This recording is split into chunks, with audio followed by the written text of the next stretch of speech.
It's just the two of us against the world. The two of us. We could take them. Just the two of us. We can make it if we try. I'm going to keep singing every episode that John's not here. Good idea. He'll teach him to not be here. All right, everybody, welcome to High Class Geek News, where every week we take a look at all the geek news that's out there and tell you what we think about it. I am your friendly neighborhood geekazoid, Evan Ransom. I only have one co-host with me this week, and that would be Nikki B. Say hello, Nikki. Hey, how's it going? I am here. Yep, we're moving fast because we got a ton of news. I know because it took me nearly 2 hours to put it all together. 2 hours! Usually takes me 1. Jesus. Tonight's episode, the title is A Tale to Astonish. I'm going to go out on a limb here already and say you don't get what the main story is based on that title, do you? Probably don't, no. Tales to Astonish was an old anthology series by Marvel Comics that they started, I want to say roughly about the 50s, but carried on to the 60s. It was the first appearance of a character named Hank Pym, who later on was given a costume as a sidekick. Yeah, I get you there. Yep, our main story this week, a combination of words that no geek ever expected to hear, ever. The Ant-Man movie is #1 in the box office this week. Let that sink in. Yeah, it's one of those movies that, like, you would think that Marvel was scraping the bottom of the barrel because it's not a known franchise. It's one of the lesser knowns. Like you think X-Men, anybody, like, you don't even have to be into X-Men to know X-Men are a thing, or Wolverine, or, you know. Yeah.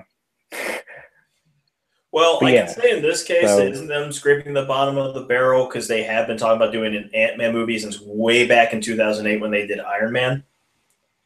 Mm-hmm. And, of course, we've already reported the behind-the-scenes mess they had when Edgar Wright, after sticking with it for like 6 years, finally left. Which is, like, to me, the only real flaw in this movie is I spend the movie, whenever it looks really, really cool, I stop and go, now how much more awesome would this have been if it was Edgar Wright? Yeah. That said, it did 2 things that I love. One is something that I felt that they had already started doing with Captain America Winter Soldier, which is that they created a movie that looks like a superhero movie, will be called a superhero movie by everybody, but really isn't a superhero movie. Winter Soldier was an old conspiracy thriller, Guardians of the Galaxy, which I know will be tacked on as a superhero movie, even though it's not even close to a superhero movie. It was just a big space opera style adventure. This was a heist film. Cool. The entire plot revolves around Scott Lang, who is the Ant-Man for the movie, hired by Hank Pym to break into a place and steal some shit. And I love it. The second thing it did was, a big problem I have with superhero movies is they all have what I call the James Bond plot. Hero A must fight villain B because villain B plans to just take over or destroy the world. Mm-hmm. And usually the only escape we get from this is a Batman movie where it's the same thing except instead of the world, it's Gotham City. Right. And this one, it did not come down to the world being destroyed. The entire thing is just that this one guy does not want this technology getting out there where it can be abused, but the world is not in any immediate danger. It's just this guy is psychotic and he needs to be stopped before bad things happen. Mm-hmm. And the best part is the climax was exactly what I was hoping it was going to be after seeing the trailer. Just a fight that looks big and epic, but it's actually happening with the toy set in some little girl's room. Mm-hmm. That's cool. I would say I'm no one who goes far to say it's one of Marvel's best movies, but it's a solid film. I enjoyed it. And also none of them tied into the overall arc or story or mythology of the doing more than this one. Like every 5 seconds, another reference to like Avengers or something. Including one point where Scott Lang actually says, once he hears like what the big threat is, goes, "Let's call the Avengers." And then comes up with a good reason for not coming. And then Hank Pym gives him an actual good reason for not calling the Avengers, which also subtly sets up a little bit Captain America Civil War. Actually, there's quite a bit of setting up for Captain America Civil War. Well, yeah, that seems to be needed, because that's like coming up. Yeah, it's the next one. It's first Marvel movie of 2016. And then after that, later on that year, I want to say in August, is when they'll be releasing Doctor Strange, which we have some news about, but we'll get to that. Moving on to film, theatrical releases this week. Smosh the movie. I know nothing about this thing. Paper Towns, for those of you who want to cry again after watching that cancer movie from last year. Pixels, the movie I'm looking forward to. It's Peter Dinklage versus a bunch of 80s video game characters. And Southpaw, the movie I'm sure someone in the Academy is looking forward to. And coming out on home video, What We Do in the Shadows and Wild Horses. We had two big trailers come out officially this week. One is the actual Comic-Con trailer for Suicide Squad, and the other one is the final trailer for Fantastic Four. Did you have a chance to watch these yet, Nick? I saw the Suicide Squad one. The Fantastic Four one, I don't know. Like I haven't seen it because I'm not married to any of the Fantastic Four stuff, but I don't. I've got so many problems with this movie. Like before it even gets out the gate, like I really want to give it an honest shot, but I am stuff. The same way. It's honestly, strangely enough, based on what they show in the new trailer for Fantastic Four, I feel like it and Suicide Squad has the same basic plot. Because it seems to heavily imply that once they get their powers, the Fantastic Four basically just become government agents that get sent in on missions to places. And that is just so not the Fantastic Four. It's not even funny. Mm-hmm. I remember when the first trailer for The Amazing Spider-Man came out, my roommate Jacob was worried that it was going to be too serious and not have any fun, even though there were like quips in that old trailer, and I'm like, something tells me we'll be okay. Mm-hmm. That's exactly how I feel about the Fantastic Four trailer. The more they show, the more it feels like that. And I feel like this is being handled by someone who does not get Fantastic Four at all. I could be wrong. It could be that they got like the worst like editor for trailers ever to handle these films. I will be watching it opening day and giving it a fair shot. I always give something a fair shot, but I have higher expectations for Batman versus Superman than I do for this. Jeez. As for Suicide Squad, I'm always happy to look at Margot Robbie, and Jared Leto's Joker looks psychotically frightening. I think he'll do a great job on it. I think he throws himself into every role, and it's going to be his take on it. And people got pissed off about Heath Ledger's version. So yeah, I feel like we're reiterating the things that have been said. But yeah, I think it'll be fine. So. Going past trailers, we got a first look officially at X-Men Age of Apocalypse characters, Apocalypse himself, Psylocke, Magneto's new costume, and Storm, thanks to Entertainment Weekly. Did you get a good look at those pictures yet? Yeah. Apocalypse isn't how I picture Apocalypse. It's an interesting take on it, but I'm too used to like the big jaw kind of, the lips that go all the way up to here, and I'm not gonna lie, for me personally, he looks better than I expected him to, because that look in the comics and the cartoon, that's not something that really translates well. I felt this was probably closer to that look than I was expecting them to get, and it's kind of amazing. The important thing is Storm has a mohawk. Yes, I concur. Like I like that version of Storm so much better than like any of the things they've thrown so far. So, well, this is supposed to be like the three that were already X-Men in the very first movie way back in 2000. This is them as teenagers. So seeing the teenage Storm in the 80s with the Mohawk, with a wonderful nerd, shout out to our beloved 1985 era Storm. And my only problem with the looks of these characters is, out of all the looks for Psylocke, they went for the 90s no pants Psylocke. And that I already was like not happy that Olivia Munn was cast. Not because I think she's a bad actress or anything, but I've yet to see anything that indicates. I think people forget Psylocke is British. Yeah. That's the reason I have problems with the whole no pants thing. It was definitely a move in the 90s where she takes over the body of a Japanese girl named Kwanin, who was an assassin and all that. But she was a British lady. That onesie costume with like the ribbons tied to it never made sense. And it gives me this weird. If it wasn't for the fact that I knew that Bryan Singer was gay, I would swear Olivia Munn was just picked for her sex appeal.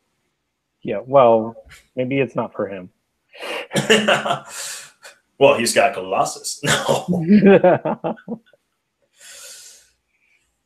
Meanwhile, as for the cast, in casting news, it has been confirmed that for Ghostbusters, we will have a cameo by Dan Aykroyd. As we should. Yes. Also, Tilda Swinton has confirmed that, yes, she will be playing the Ancient One in Doctor Strange, claiming it was too interesting a role to pass up. Which kind of sums up her career in a nutshell with that phrase right there. Yeah. And it has also been confirmed via a charity video that Idris Elba is, in fact, a part of the cast for the new Star Trek Beyond. Who he's playing, we don't know. I don't care. It's Idris Elba. I will watch it. Also, it's Star Trek, so I always watch Star Trek movies when they come out in theaters. Yeah. Just my thing. And finally, on a lesser note, for the Lego Batman movie, Michael Cera has been cast as Robin. I think that'll be interesting. It's I don't know. It's not his normal thing, so it'll be interesting to see him play something straightforward. This will be the first time he's played a comic book character since Scott Pilgrim. Yeah. Which I think was in 2010, if I remember correctly. That sounds about right. Yeah. In production news, it is official. We are getting a Wreck-It Ralph 2. I'm going to wreck it. Hopefully we'll see more of the video game characters that we only saw for like flashes in the first movie that made us watch the movie in the first place. Yeah. As for the upcoming third movie in the Wolverine franchise, basically put it at the San Diego Comic-Con, Hugh Jackman kind of hinted that maybe, just maybe, they'll be doing an adaptation of the 2008 story Old Man Logan that was by Mark Miller and Steve McNiven. I seriously doubt it'll be a direct translation because that really would go against every plan they have for the X-Men franchise. But still, it'll be awesome to see. And also, rumor has it we may have a writing team for the upcoming Spider-Man movie that'll be in 2017. Basically, John Francis Daly and Jonathan M. Goldstein are apparently the front runners to write a script. Their claim to fame right now being they're the ones who wrote the Vacation sort of sequel reboot. And Stephen King's It has a new director, replacing the director of True Detective, who was originally attached to it. It looks like it's instead going to be directed by Andy Muschietti. I do not know this guy at all. And quite frankly, he sounds like an Italian delicious meal. And our final bit of production news, Resident Evil, the final chapter, will apparently start filming in August, which I'm guessing means it'll be out sometime in 2016. And finally, it'll be over. Yeah. That's one of those franchises that just keeps going. It was just like, what, why? Just like the video game. Just like Except I would still pick the worst video game over the best of those movies. which was arguably the second one, which even then wasn't because it was good, it's simply because I could actually laugh at how bad it was. Mm-hmm. There was... Each one somehow gets worse than the one before it. It's fascinating. Even though the third one was the one that was just irredeemably bad, and yet they still found a way to keep going down. They're at the room levels of bad. And yet people keep giving them money. Anywho, in just general news, speaking of Suicide Squad, we have an update on the pet rat that Jared Leto has given Margot Robbie. She is keeping it, and she has named it Rat Rat. She claims her reason being that, much like Jared Leto, she is also more or less a sort of method actor, and she personally feels that if the Joker were to give Harley Quinn something, Harley Quinn wouldn't just throw it away. She'd keep that thing forever. Mm-hmm. Can't argue with the logic. Also, Lucasfilm is apparently pissed off at Amy Schumer. For a series of pictures she did, I want to say Vanity Fair was the magazine, where basically she, among other things, does the can-can with stormtroopers while dressed as Princess Leia, sucks on C-3PO's finger, simulates a blowjob with a lightsaber, somehow, and does a topless photo, which implies that she had a three-way with C-3PO and R2-D2. Mm-hmm. I'm too busy being happy that there's a topless photo of Amy Schumer to be offended. Yep. And speaking of people who are offended, turns out the original filmmakers, the guys who produced the original Teenage Mutant Ninja Turtle movies from the 90s, are so mad that they are suing, not Warner Brothers, but another company that used to have the rights to Teenage Mutant Ninja Turtles before they sold to Warner Brothers, for $3.175 million, claiming that when the rights were sold over to Warner Brothers, they purposely withheld information about profits that they've been getting lately on that so that they wouldn't have to pay them. That is the least complicated way I can put the issue. Mm-hmm. So remember, kids, pay your peoples. And finally, I don't know about you, Nick, but I'm a fan of the movie franchise Back to the Future. Are you a fan of Back to the Future? Oh, yeah, definitely. Well, October 21st, it is coming back to theaters to celebrate its 30th anniversary. Awesome. That's right, folks. October 21st. Mark the date, go to movie theater, and you'll see some serious shit. Moving on to television news. Yes, we're going rapid fire, and it's not just because there's only two of us to comment on this, because there's a lot of news. Oh, coming out on home video, only thing that matters, Robot Chicken Season 7. Unless you want to watch that stupid thing about aliens or something. We got a teaser trailer for X-Files, another teaser trailer for American Horror Story Hotel. I haven't had a chance to watch either of those yet. Have you? No, I haven't gotten a chance yet. But I'm interested in both of those. Like, it saddens me that Jessica Lange's not, or that's right, yeah, that Lange's not going to be involved. But I like the franchise, so I think it'll be cool. I think I watched the first 2 episodes of the first season. I never really completely got into it. Mm. I'm gonna at some point finish it. I'm gonna give, like I said, I give everything a fair shot, and I do like how it's created this new trend. I kind of like how television currently, the way it works is that either you have a series-long story or plot, mm-hmm. or each season is its own self-contained thing. Yeah, and that's something that American Horror Story does really well. Like you don't have to like have seen the last few seasons to get into the series, and they're all connected-ish. But it's only because like fans are like, oh, this thing and this thing and this thing. It doesn't matter. They confirmed at one point that each season is in like the same universe, right? But they're connected in the same way that like a Spider-Man comic is connected to a Thor comic, right? You don't need to read one to understand the other. Yeah. So that's what I got from interviews and things like that. And True Detective is doing the same thing. I'm kind of hoping this brings back the miniseries, the idea of a show designed to be just one season long, released in America. I think the closest thing we got to that was Top of the Lake, and that was something that was made for another country that got re-released in America, which was really good. I highly recommend that. Also, we got a trailer for the first new series in this franchise in a long time, Mobile Suit Gundam Iron-Blooded Orphans, which is quite possibly the best title in the Mobile Suit Gundam franchise. I have to watch that because I have a special place in my heart for Mobile Suit Gundam. Mobile Suit Gundam Wing is what developed my love of complicated stories and really big ensemble cast. Mm-hmm. Speaking of cast, going to casting news, we got 2 additions to The Flash for Season 2.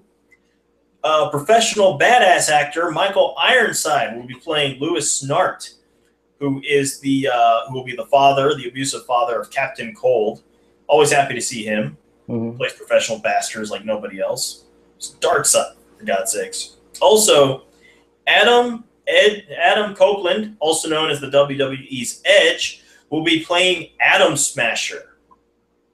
For those who don't know, Atom Smasher is the son of the Golden Age Atom, who basically somehow the Atom's powers, some powers get transferred to him genetically, so he's basically just really freaking huge. He's like a real-life Goliath.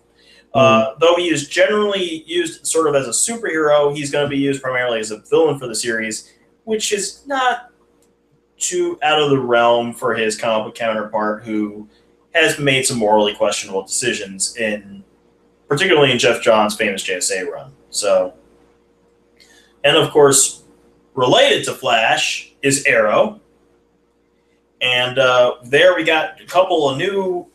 We got some interesting new additions to this one. Alexander Calvert will be playing known in the comics as a Batman villain, Anarchy, a teenager who basically wants to destroy all systems of leadership. Echo Kellum will be playing Curtis Holt, or as he's better known to comic book fans, Mr. Terrific. I can't wait because I'm a huge Mr. Terrific fan. And also, for those of you who are upset that you're not getting your dumbass show Constantine back, yes, I still hate that fucking show, but there was one thing I liked about that show, and that was Matt Ryan. And currently, Stephen Amell and the producers of Arrow are working hard to work out the politics so that he can return in the next season as Arrow as John Constantine. That would be awesome. And I will be calling him John Constantine until they get him right, because as far as I'm concerned, that character's not John Constantine. But that's not the fault of Matt Ryan, the actor, who, in my opinion, was 90% of everything that was good about that show. Yes, there were good things about the show, I admit it. Mm-hmm. Most of them were Matt Ryan. And I think 1 or 2 episodes. Also, sticking to the Batman universe, Gotham has added young star Natalie Allen Lind to play Silver St. Cloud, a character known primarily only by very hardcore Batman fans as the main love interest for Batman during the late 70s, early 80s era. Now, I don't know about you, but the article I put up that showed that she had been cast, the picture they used, they should have picked a much better picture. It's for those wondering, it's not ugly. It's the exact opposite. She's a gorgeous young woman. It's just when I first looked at that picture, I'm like, isn't she a little too old to be playing the love interest for a boy who's like 13-ish? Mm-hmm. So just to be sure, I looked her up on Google.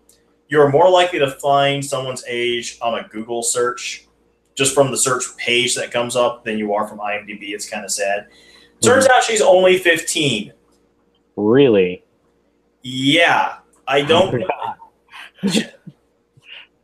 It's just like a combination of Mother Nature and just the way they handle makeup for people that age makes her look a good 10 years older than she actually is. Mm-hmm. I'm like, God, that's one busty 15-year-old. That was freaky. So at first I was a little freaked out. Then when I found out her actual age, I was freaked out for different reasons. Whew. Anyway, in actual series news, new and returning, Bryan Singer, who is best known for his directing, but has also occasionally done production work on television through his company Bad Hat Harry, which you may remember from doing House a few years ago, Mhm. is trying to get a series up by the writing team of the Benet brothers called World War III, about a man starting a revolution when worldwide political powers make a shift, and World War III is getting ready to get started. That's literally all they said about it. I'm hoping there's a lot more to it than just that. Also, are you a fan of the 80s movie The Last Starfighter? I'd seen it a few times. It's been a while, but yeah, it was good. I don't know Not sure how if I this ever. is. Oh, go ahead.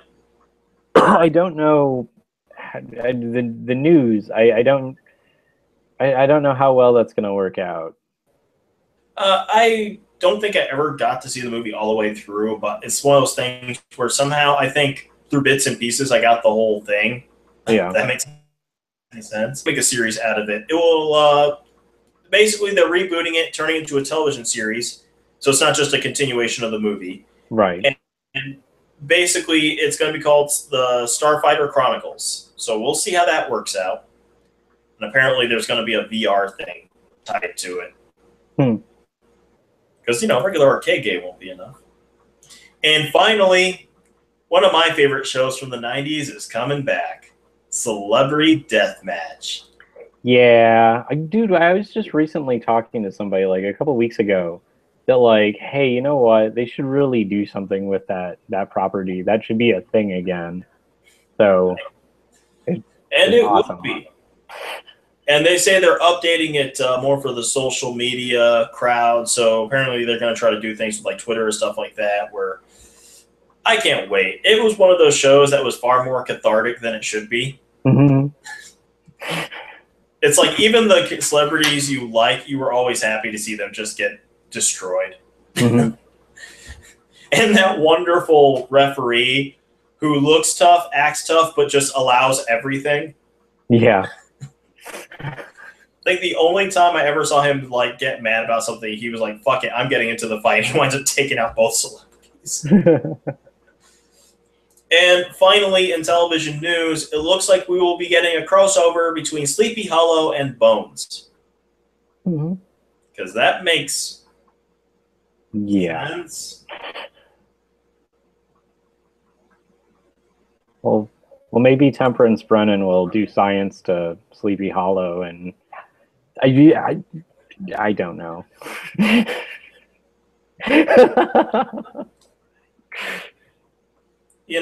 It's one of those things that reminds me that thanks to Richard Belzer, we know that the universe Law and Order takes place in also has zombies and vampires and things. Mm. No joke.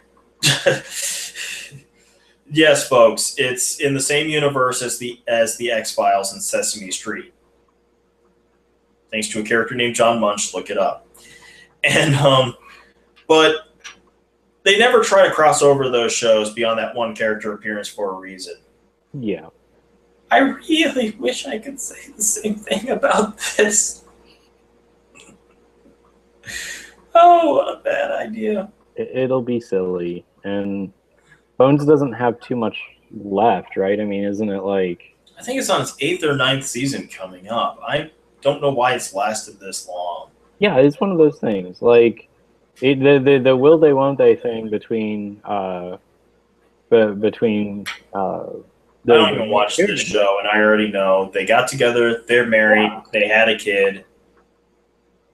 There's nothing really out there special about it in terms of crime procedural dramas. It's not even like Elementary, where at least they have a previous mythology that they're playing with, and that makes things interesting. It's just very bland, basic, by the numbers crime drama TV bullshit. Yeah. But they had something going, and then they're like, oh, no, it's not a thing anymore. And usually that would kill the series. It would be like, okay, we resolved things, now it's over, and this is like a couple seasons later. Maybe it's just they're like waiting until maybe it's like they don't have enough new shows they get coming in that are like, we're going to keep this around because we have nothing to replace it with right now. I can see that, yeah. And then when the show ends, they'll all be incorporated. All the cast members will then be incorporated into the Marvel Cinematic Universe because that's what we do. I just want to see David Boreanaz play someone in the Marvel Cinematic Universe for my personal entertainment. Mm-hmm. Moving on to video games, releases this week: Breach and Clear Deadline for the PC users, Journey, Onechambara Z2 Chaos. I know I just fucking ruined that. Phantom Breaker, Battlegrounds, Overdrive. All three of those being PS4 releases. The Binding of Isaac Rebirth, Way of the Samurai 4, also for PC. And finally, and I chose this one last because this is probably going to be the best combination of words I'm going to say all week. Tembo the Badass Elephant. In DLC news, they have already released for the Xbox One the prototype Biohazard bundle. So you can go ahead and pick that up. Also, Rocksteady has revealed what will be the new DLCs coming up for Batman Arkham Knight. Batgirl, A Matter of Family, which has already been released for Season Pass members, but will be released for purchase for everybody else this Tuesday. On top of that, for those of you who like their Batman a little more old school, but not too old school since they already got the 60s skins out, you will have the 1989 Batmobile pack, which will allow you to switch the Batmobile to the 1989 version of the Batmobile and give you the original Michael Keaton Batman skin. Also, the Bat Family Skins pack, which will have, this is a whopper of a pack here, dude, which will allow you to use the skins for 90s Catwoman, the 1 year later version of Robin, let's see, this Arkham Origins Batman, the gray-black Batman costume that used to be in the comics, the 1970s blue and gray costume from the comics for Batman, and the original Arkham Nightwing costume. And those last two, the Batmobile and the Bat Family Skins pack, those two will be released. We don't know exactly when, but we do know they'll be released in August. So there you go. Ah, thank God they're doing the 90s Catwoman. I hate their Catwoman design. It's only because they don't zip the damn thing up. It annoys the hell out of me. And finally, we have a new release date for Five Nights at Freddy's 4, The Final Chapter. Originally planned to come out roughly around about Halloween. They moved it up. So if you're a fan of that franchise, August 8th is the date. That's when it's coming out. Keep it in mind. Meanwhile, in regular old video game news, leaked footage had come out earlier this week of Hitman, and it has been confirmed, yes, that was real. That was not bullshit. That was not somebody playing with you. That was actual gameplay footage that got released, but they have already improved on it from that. And from what I heard, just that leaked footage already looked pretty damn good. So hopefully Jay's assessment of what's going to happen next to Hitman is wrong. This will be a return to greatness for the series. Shenmue 3, a video game that started off a Kickstarter campaign to get its funding going, got $6.3 million through donations. This is the highest amount that any video game has ever gotten from Kickstarter to date. So Shenmue 3, go ahead. Ah! And finally, in Nintendo news, a fan petition is opened up on change.org to basically see if they can create an amiibo as a tribute to recently deceased President Satoru Iwata. So you go to change.org if you would like to digitally sign the petition. And that moves us on to comic book news. Our suggested single issues this week: Harley Quinn and Power Girl #2. I read the first issue. It's delightful. That's all I can say. Gotham by Midnight #7, featuring the Spectre. Basically, think GCPD if they handled X-Files. Old Man Logan #3, which is one of my personal favorite of the Secret Wars miniseries tie-ins. Moving on to graphic novel suggestions this week, The Adventures of Dr. McNinja Volume 3, King Radical trade paperback at $19.99. The deluxe edition hardcover of Batman Gothic is coming out at $24.99. It's a classic story. Justice Society of America, a celebration of 75 years hardcover at $39.99 for those of you who are DC historians.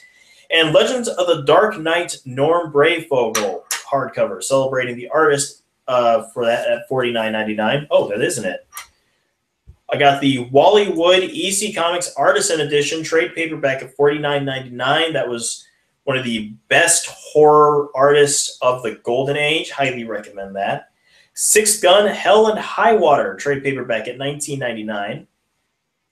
I'm personally loving that series. It should be coming to an end soon, sadly. Wonderful weird Western comic. And Zenith Phase 4 by Grant Morrison, the hardcover, $25 even.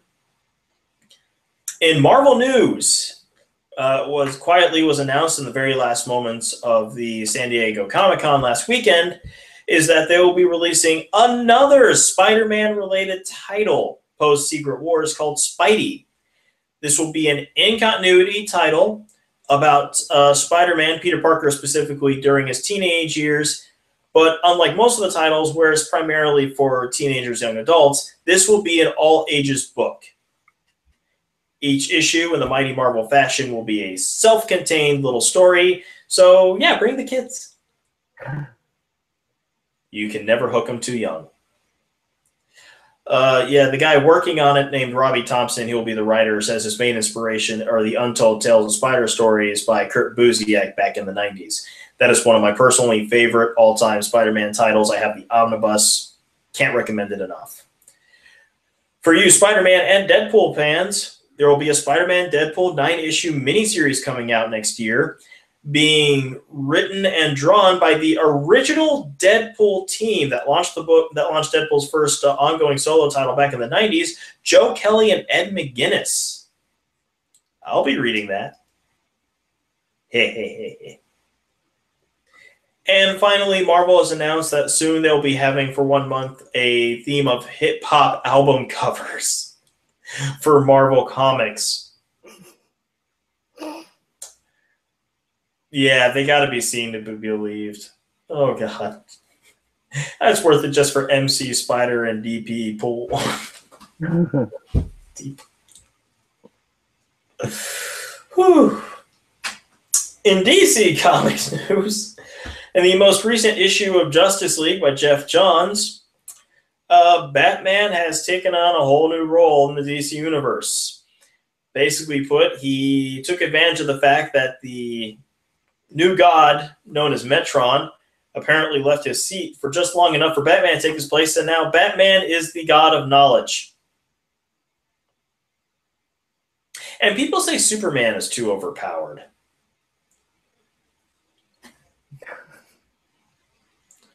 I'm going to come out and say it. We have done way too much with Batman now. I think we kind of need to reel him back.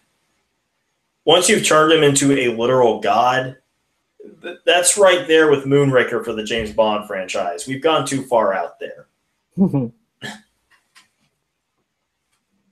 And finally, the Comic Book Legal Defense Fund spoke out about that college student. You may remember from a couple of weeks back, we mentioned there was a college student with her parents who was basically protesting that certain adult-themed comics are being taught in colleges.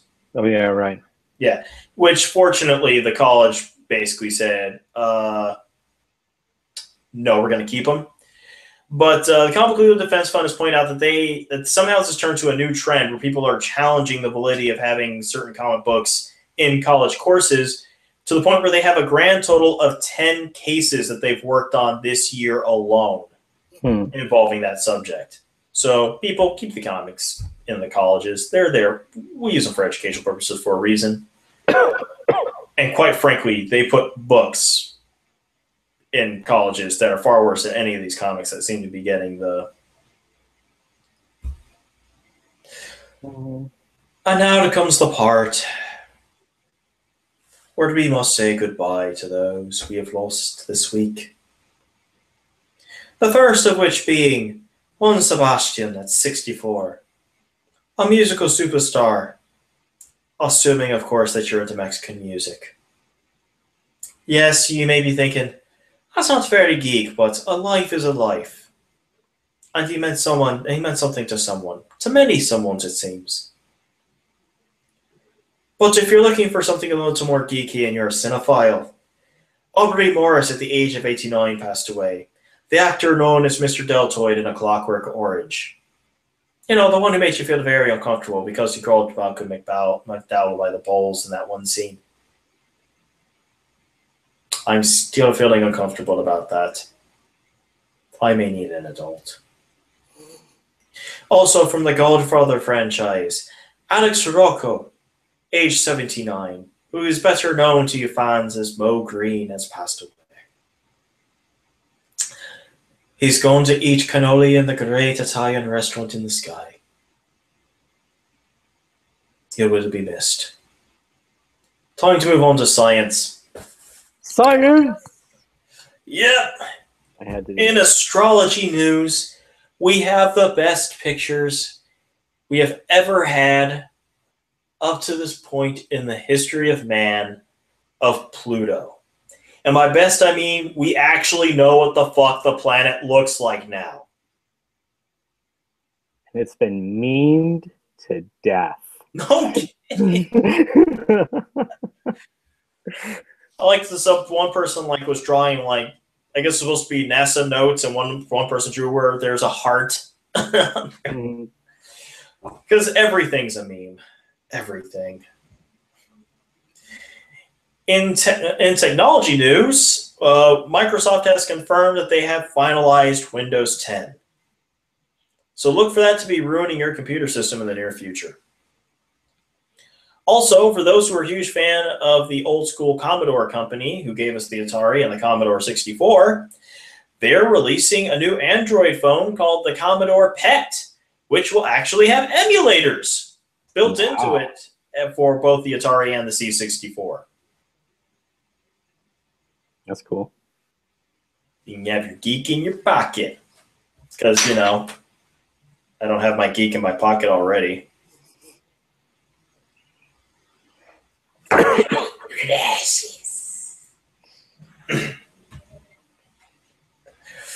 In celebrity news, upcoming Supergirl Melissa Benoist has said I do to Blake Jenner. Congratulations, Supergirl. You're married. And now he'll make a superwoman of you. Because, you know, I'm going to pretend people still wait till they're married in this day and age. That's what I'm waiting for.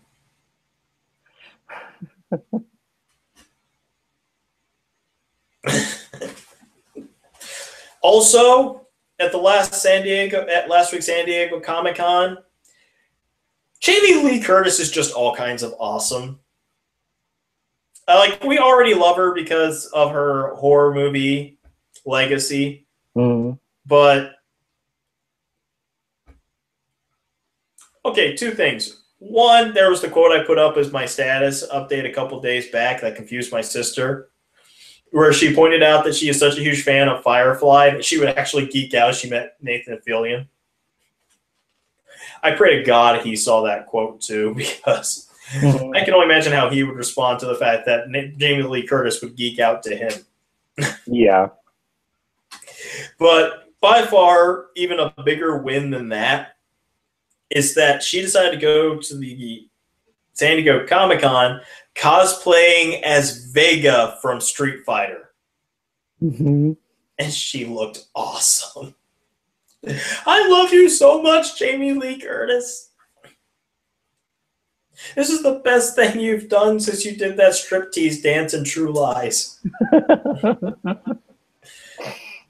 Which I love less because it's sexy and more personally because the pratfall. And finally, merchandise news. This one probably went better under science tech. But Apple has announced they got a new app coming out called Apple TV. Basically put, they've been making deals with like NBC, CBS, all of them. And the idea is to basically just, they came right out and said it, they're out to kill cable. And once they're done with everybody's favorite future X-Man, they're out to kill cable, the actual TV stations. God, maybe they just had a techno-organic virus gets made. Who knows? I'm not going to lie, I'm kind of looking forward to it. I'd much rather pay what generally they would charge for like a monthly thing to their app, as evil as Apple can be as a company, than I am to pay an actual cable company. Mm-hmm. I hate to say it, but it's true. Also, do we have any Star Wars fans up in the house? No? Well, you may be interested in getting a brand new music box, intricately designed to look like a TIE fighter that plays 2 songs from the original trilogy. Nice. To go right there with the Ice Cube thing, so let you make Ice Cube shaped like the Death Star. Mm-hmm. No, I got Han Solo frozen in carbonite in the fridge. I want that fridge that looks like Han Solo frozen in carbonite. Yeah. Like, yeah, things you need to be rich to get. Soon. Anyway. And also, finally, our final item for the evening. For those of you who feel your teacups are just a little too boring, you can get special ones that are designed so that when you pour it with tea, it looks like either one of the tentacles of the Kraken or Cthulhu's head, with some of his tentacles sticking right out to freak out your guest. Because, you know, there's something I love more than the idea of like sipping tea, and as I'm sipping, I'm looking into my glass, and Cthulhu is looking back at me. I'll be like, raise my leg. And that does it this week for High Class Geek News. I'm not going to lie, Nick. I'm kind of glad it was just you this week. Mm-hmm. Because if we have like the usual where it's like 4 or 5 people, God only knows how long it would have taken us to get through all of that. Yeah. Yeah, true. It's like I got like, for those who don't know, a little behind the scenes secret. We use Facebook Messenger. We got several accounts connected to it, separated by subject to say, hey, these are the articles we're looking at. I don't think hardly a day went by where it didn't seem like 10 things were going up. Almost at least one item in almost each subject. We had a crazy week of just constant news coming over and over and over again. Wow. But we got through it. Yo. And we did in under an hour. Actually, we did about 50 minutes since we started late. We apologize for that, people. Normally we don't start late, but shit happens. Of course, chances are we'll have a bigger cast back again next week. Yep. Where our special story will be that the world has officially ended. It turns out it was supposed to end in 2012, but, you know, better late than never. All I can say is I highly recommend you see Mr. Holmes. I greatly enjoyed the movie. I have been your friendly neighborhood geekzoid, Evan Ransom. With me this week has been Nikki B. Hey, have a good one. Yep. We'll be back next week, 9 p.m. Eastern Standard Time, as always. Chance over the bigger cast and even more news for you. We will see you then. Good night.